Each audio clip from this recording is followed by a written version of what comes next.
यहाँ हम लोग तत्पाठ सूत्र का 10 दिनों में 10वें अध्याय का स्वाध्याय करेंगे।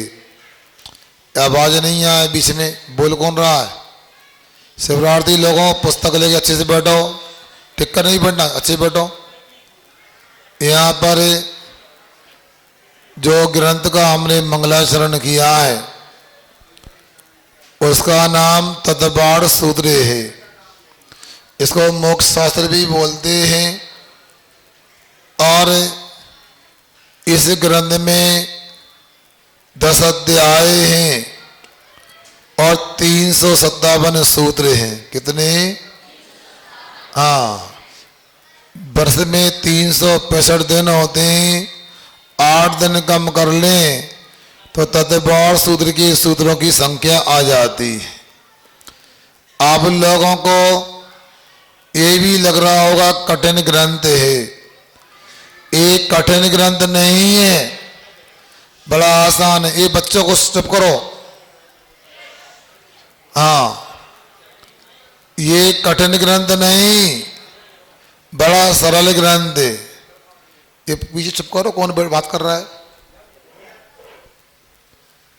इस ग्रंथ में विशेषता है, उपवास करने में तो भोजन का त्याग करना होता है, जल का त्याग करना होता है, गला सूख जाता है, किंतु तत्पाठ सूत्र के ग्रंथ का एक बार पाठ कर लेते हैं तो एक उपवास का फल मिल जाता है।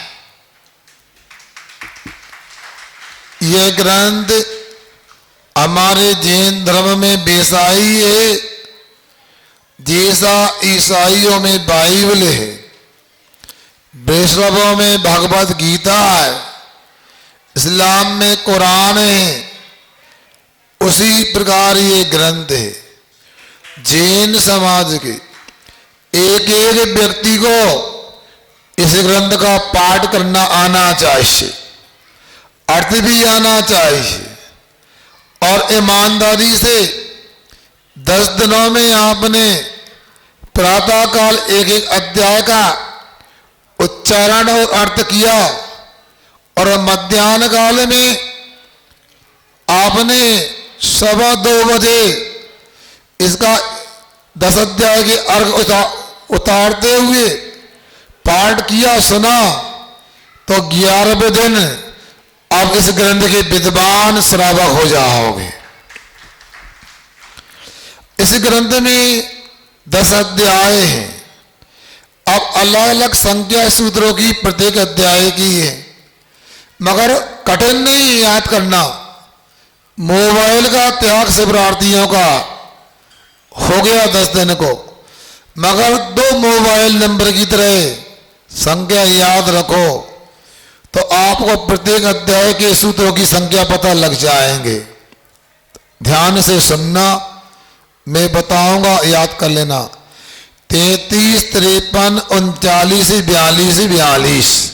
क्या बोलो? 33, 53, 39, 42, 42। ये प्रारंभ के 5 अध्याय के सूत्र हो गए। प्रथम अध्याय में 33, द्वितीय में 53, तृतीय में 39, चतुर्थ में 42 और पंचम में 42। अगला भी याद रखोगे, मोबाइल नंबर देखो 27 39 26 47 09। दोबारा बोलू, 27 39 26 47 और 09। आपको बस 2 मोबाइल नंबर याद रखना, जब चाहो तब उमा स्वामी महाराज से बात हो सकती है आपकी। इस तत्पाठ सूत्र में बहुत सारी विशेषताएं हैं और इन विशेषताओं को भी आपको याद रखना चाहिए। हिंदी वर्णमाला में जितने भी अक्षर हैं, ये बच्चे क्या कर रहा है? पुस्तक देखो खोल के। इसे ये पुस्तक है, ये वाली पुस्तक है। हाँ, क्या सुना? इसमें विशेषता है हिंदी वर्णमाला के कितने अक्षर हैं? हिंदी वर्णमाला के वैसे 52 अक्षर कहते हैं, 5 तो संयुक्त अक्षर हैं, उनको यहां छोड़ दें तो 33 व्यंजन और 14 स्वर होते हैं। उनमें यदि चावणी में देखें तो तीसरा अक्षर कौन सा आता है? छ छ जा, और जा के बाद चौथा झा। उमा स्वामी महाराज के सूत्र में देखो झा नहीं मिलेगा और पावर्ग का फा नहीं मिलेगा। क्यों? कि झा से झगड़ा होता है और फा से फूट होती है और फालतू लेते हैं, इसलिए कितना अच्छा अनेकांत को साधने वाला अर्थ निकलता है कि इसमें झगड़े का झा, फूट फालतू का फा नहीं मिलेगा। अर्थात जैनी है तो झगड़ा नहीं और झगड़ा है तो जैनी नहीं। क्या कहा? जैनी है तो और झगड़ा है तो तुम कौन हो? अब झगड़ा नहीं करना है यदि जैनी हो। ऐसा तद्वार सूत्र है। इसका जो मंगलाचरण किया, इसको लेकर 2 मत हैं। एक मत यह है कि उमा स्वामी जी का मंगलाचरण नहीं है, दूसरे ग्रंथ से लिया गया है। एक मत से इनका भी हो सकता है। अपने को इतना ही समझना है कि ये मंगलाचरण है। और आपको कहो इस ग्रंथ का हम वाचन कर रहे हैं, जितना आपको समझ में आए समझने का ईमानदारी से प्रयास करना, और नहीं आए तो समझने में दिमाग मत लगाना, उच्चारण कर लेना। ये भी शिविर की उपलब्धि हो जाएगी, 10 अक्षर पर्व की उपलब्धि हो जाएगी। जो शिविरार्थी नहीं पीछे बैठे हैं उनसे कहूंगा भैया आप अपने यहाँ से घर से एक पुस्तक ले आना और कल से पुस्तक खोल के बैठोगे, देखोगे तो आपको भी अपूर्व उपलब्धि होने वाली है। अब मैं आगे चलता हूं, एक एक सूत्र का वाचन करूंगा, आप उसको दोहराना। इसके उपरांत फिर हम उसके अर्थ को भी समझने का प्रयास करेंगे। हाँ, मोक्ष मार्गस्य,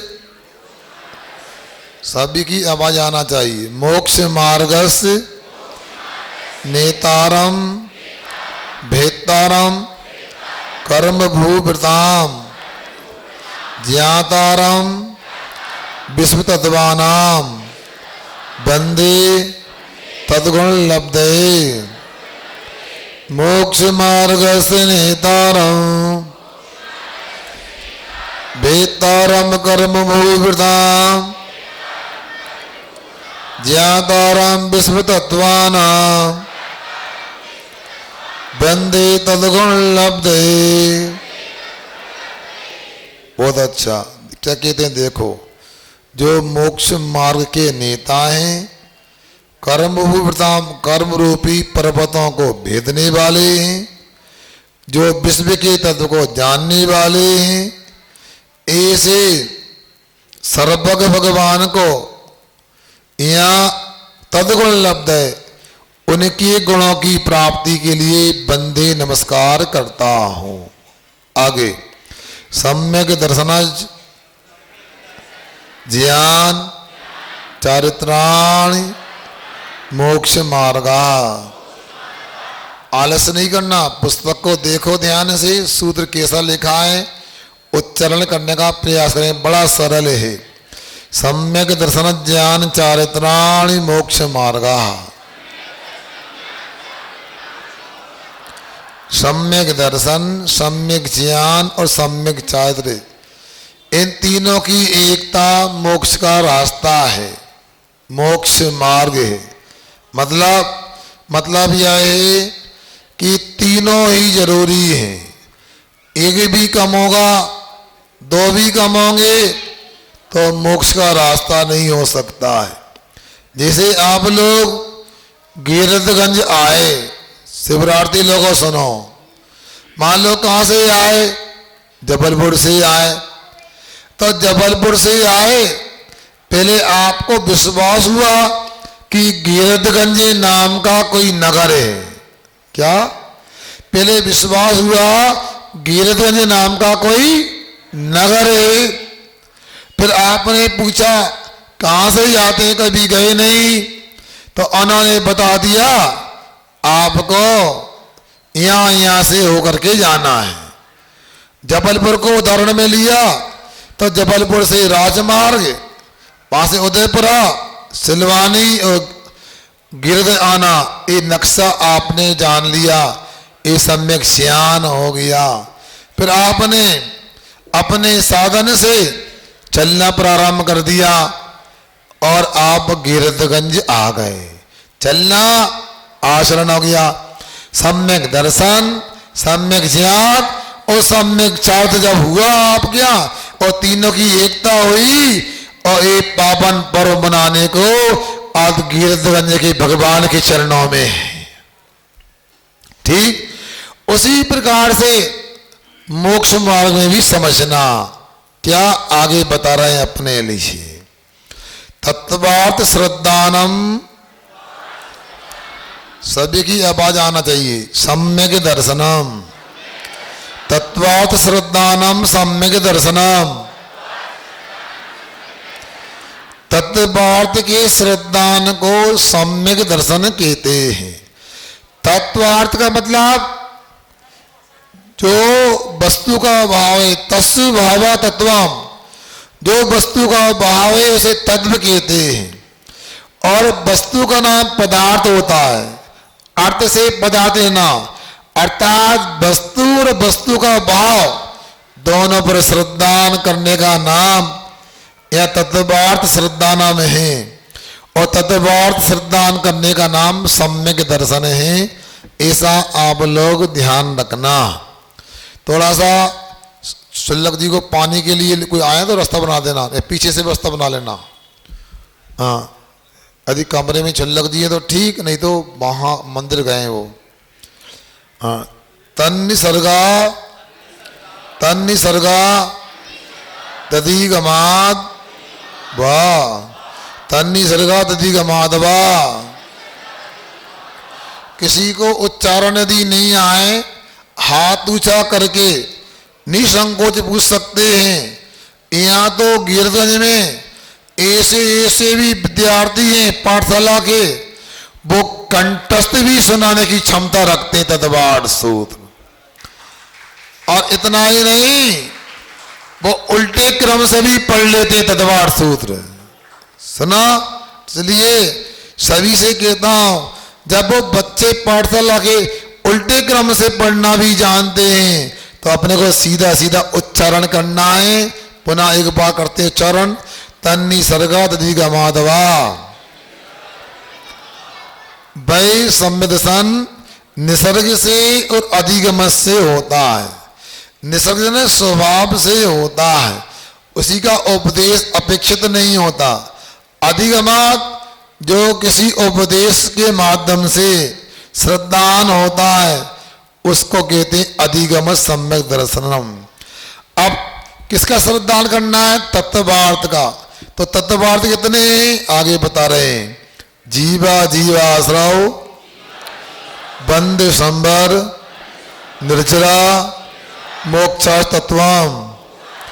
जीवा जीवाश्रव बंद संबर निर्जरा मोक्षा तत्वम। आज तो पहला दिन है, अभी तो एक आसन प्रारंभ भी नहीं हुआ। कमर टेढ़ी नहीं करो, टिक्के नहीं बैठो, संयम अच्छे से बैठो। जवान ऐसा करेंगे, ऐसा नहीं करना। और सुनो, बीच में ये बात भी सुन लो, यहाँ समिति ने शिवरार्थियों को भोजन करने के लिए जाने आने के लिए वाहन की व्यवस्था की है, मगर वाहन की अवलंबन सबको नहीं लेना है। सब में से कर जाते हो, डोली उपलब्ध होती है। डोली में कौन बैठता है? जिसको पैदल यात्रा करने की क्षमता नहीं होती। और जो यात्रा डोली में करते हैं वो भी मन में एक दर्द रखते हैं, काश हम भी पैदल यात्रा करते। पैदल यात्रा का फल कुछ अलग ही होता है। कमेटी वाले भले ही गाड़ी की व्यवस्था करें, आप तो प्रयास करना 5 मिनट विलंब से पहुंच जाना, 5 मिनट विलंब से आ जाना, अपने लिए क्या करना, पैदल ही 10 दिन यात्रा करना है तो आनंद आएगा। और दूसरी बात, इतना सुंदर गिरधगंज, इसको गाड़ी से बैठकर तो देख नहीं पाओगे, धीरे धीरे चल के जाओगे तो सब गलियां आपको देखने मिल जाएंगी। क्या सुन रहे तुम लोग? मैं तारीफ नहीं कर रहा हूं, जो यात्रा पैदल की होती है वो गाड़ी की नहीं होती। सुन रहे? हमने ब्रह्मचर्य अवस्था में गाड़ियों से शिखर जी गए, मगर गुरु महाराज के आशीर्वाद से 2004 में दीक्षा के बाद हम कुंडलपुर से सम्मेश्वर की यात्रा करके आए और मात्र 16 महीने में 3500 किलोमीटर की यात्रा संपन्न हुई थी। तो आप 35 मीटर भी गाड़ी से जाओगे क्या? नहीं। हमारे शिवरार्थी वे मजबूत हैं और उनके कंधे भी मजबूत हैं और उनके घुटने भी मजबूत हैं। इसलिए आप लोग ध्यान रखना, सेवा करने वाले सेवा करके आपके साधना में सहयोगी बनना चाहते हैं, छठा हिस्सा लेना चाहते हैं, मगर आप अपनी साधना अपने बल पे करें तो प्रभावना होगी। इसलिए आगे चलते हैं। जीवा जीवा सब बंद संबन जरा मोक्षता तत्वाम।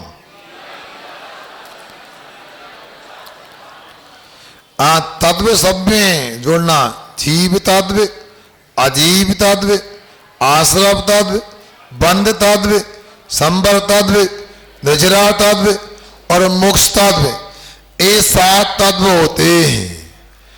इनका श्रद्धान करना ही यहाँ पर सम्यक दर्शन कहा गया है। जीव किसे कहते हैं? जिसमें चेतना होती है। अजीव, जिसमें चेतना का अभाव होता है। आश्रव, कर्म के आने का नाम है। संबर, कर्म के आने का रुकने का नाम है। और संबर ने बंद, कर्म का आत्मा के साथ एक मेघ होने का नाम होता है। संबर, आने वाले कर्मों का रुकना संबर है।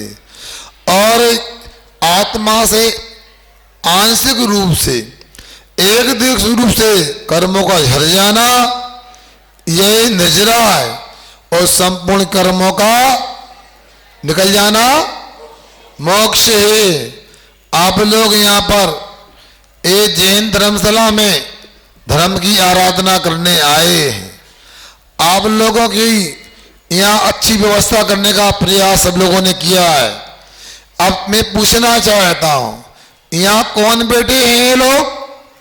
जीव। कौन बैठे? जीव। ये धर्मशाला क्या है? अजीब। लोग आते जा रहे हैं, क्या है? आश्रम।